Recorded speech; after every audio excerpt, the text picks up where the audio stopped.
जिल्हाधिकारी विजय राठोड यांच्याकडून ज्योतिबा आणि अंबाबाई तीर्थक्षेत्र विकास आराखड्याचा आढावा, कामं दर्जेदार आणि गुणवत्तापूर्ण करण्याच्या सूचना, स्थानिकांचा सहभाग महत्त्वाचा, अतिक्रमण, रस्ते आणि भूसंपादनाबाबत सविस्तर चर्चा।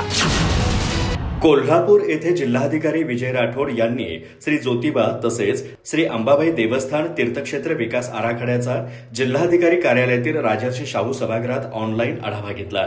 यावेळी निवासी उपजिल्हाधिकारी गजानन गुराव, करवीरच्या प्रांताधिकारी मौसमी चौगुले, जिल्हा नियोजन अधिकारी विक्रम देशमुख, देवस्थान समितीचे शिवराज नायकवडे आदी उपस्थित होते।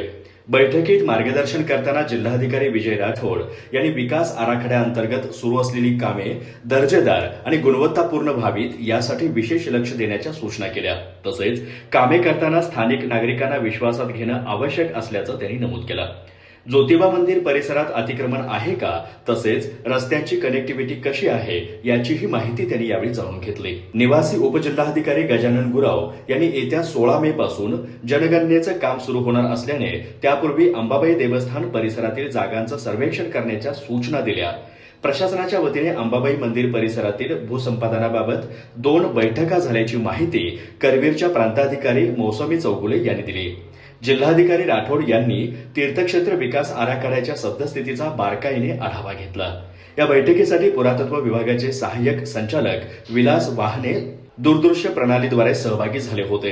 तसेच महापालिकेचे शहर अभियंता मस्कर, आर्किटेक्ट रेवा पेठे यांच्यासह संबंधित विभागांचे अधिकारी आणि कर्मचारी मोठ्या संख्येने उपस्थित होते। अधिक माहिती आणि ताज्या घडामोडींसाठी आजच आमचे चॅनल सबस्क्राईब करा।